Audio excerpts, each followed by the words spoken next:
Ben ritrovati cari amici camminatori, pellegrini e viandanti, venerdì 8 maggio 2026. Come vedete dai nostri volti siamo un tantino provati, infatti stiamo registrando questo video al termine di un'escursione piuttosto impegnativa.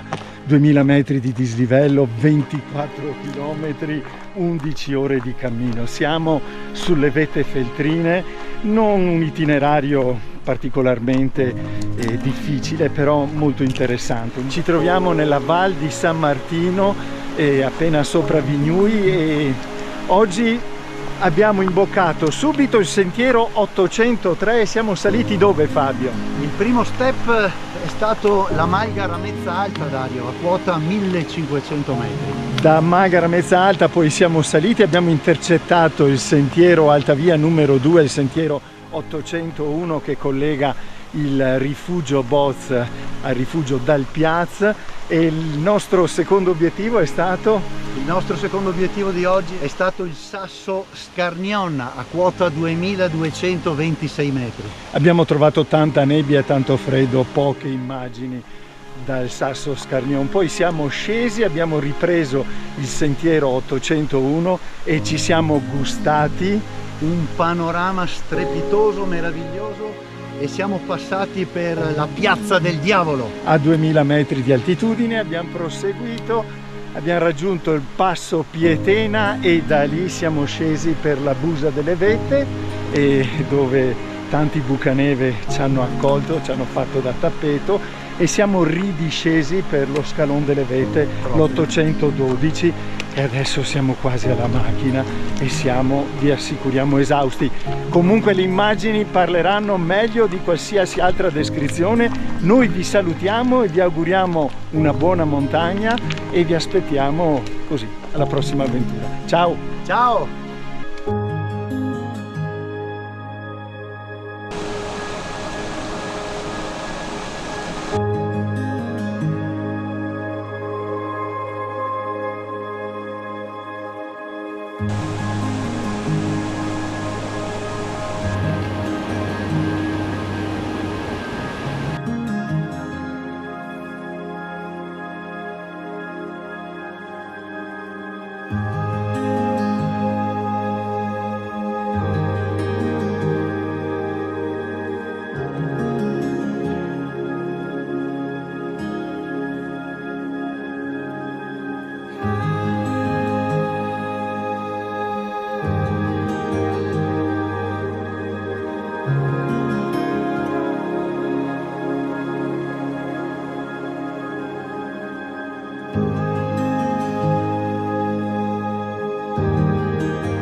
Dario, un'uscita non banale proprio. Ci siamo fatti dalla Valle di San Martino quasi 1700 metri di dislivello. Per arrivare a 2226 metri qui al Sasso Ascarnia e non vedere assolutamente niente. Guardate che meteo, guardate che nuvole. Dai, speriamo che adesso scendendo possiamo, se non altro, documentarvi la Piazza del Diavolo, che è un luogo abbastanza interessante di queste zone.